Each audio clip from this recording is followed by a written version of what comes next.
அந்த பூச்சியை கொல்றதுக்கு என்ன செய்யறதுன்னா, உங்கள் தோட்டத்தில் கத்திரி செடி இருக்குது, பூச்சி திங்குது. சுண்டைக்காய் செடி இருக்குது, திங்கலை. சுண்டைக்காய் செடி தானாக முளைச்சது, கத்திரி செடி நாம் நட்டது. ஏன் சுண்டைக்காய் செடியில் திங்கலைன்னா இலை கசப்பாக இருக்குது. அப்போ சுண்டைக்காய் செடியோட இலையை பிடிச்சி கசக்கி அந்த சாரை கத்திரி செடி மேலே தெளிச்சிங்கன்னு வச்சுங்க, அதையும் பூச்சி திங்காது. இவ்வளவு தாங்க பயிர் பாதுகாப்பு. ஆடு மாடு திங்காத செடி கொடிகள். ஆடு மாடு அலையுது இல்லை, அந்த இடத்துல போய் பார்க்கணும். அப்போ செடி இருக்குன்னா திங்கலை. வெள்ளாடு நஞ்சில் 4 வாய் வைக்கும், அதுக்கு மேலே வைக்காது. அதுதான் எருக்க செடி அங்கே நிற்கிது. அதை மட்டும் மனசில் வச்சுங்க. அதுதான் மெயின்.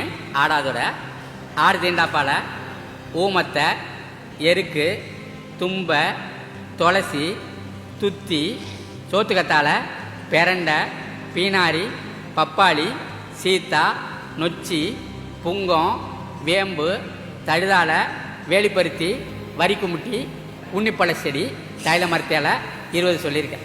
எதுக்காக 20 சொல்கிறோம்னா, எங்கள் ஊரில் இந்த செடியெல்லாம் இல்லைன்னு யாரும் சொல்லக்கூடாது. இது 5-6 செடி எல்லா ஊர்லேயும் இருக்குது.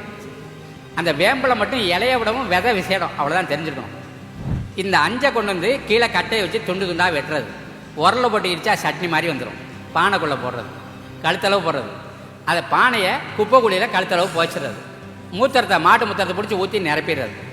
மூத்திரம் பட்ட வைக்கல மாடே திங்காது, அதுவே விஷம். சரிதானா? அதை இதுவும் சேர்ந்துடும் போது இது பக்கா விஷமாயிடுது.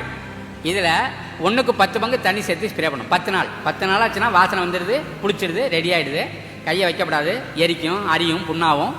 அப்போ அதை 10 பங்கு தண்ணி சேர்த்து தெளிச்சிங்கன்னா எல்லா பூச்சியும் ஓடுது, எல்லா நோயும் ஓடுது.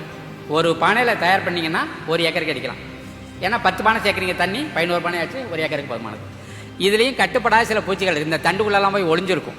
அதுக்கு என்ன கண்டுபிடிச்சிருக்காங்க விவசாயின்னா, பெருங்காயம், வெள்ளைப்பூண்டு, இஞ்சி, மிளகாய், பச்சை மிளகா ஒன்று 1/4 கிலோ எடுக்கிறது. அதை நசுக்கி சாறு எடுத்து அதையும் அதில் சேர்த்துக்கிறது. சொல்லணும். இதுலேயும் போகலைன்னா புகையிலையை கொஞ்சம் தூள் அல்லது காம்பை முதல் நாள் ராத்திரியை ஊற வச்சு காலையில் அந்த தண்ணியை இதில் ஊற்றிடுறது. இதுக்கு மேலே பூச்சியை கட்டுப்படுறதுக்கு வேறு மருந்து ஒன்றுமே தேவையில்லை. அது பாட்டு போயிட்டே இருக்குது. இதுதான் பயிர் பாதுகாப்பு. பயிரையும் பாதுகாக்கிறோம், மனுஷரையும் பாதுகாக்கிறோம். இது பேர் மூலிகை பூச்சி வெரைட்டி.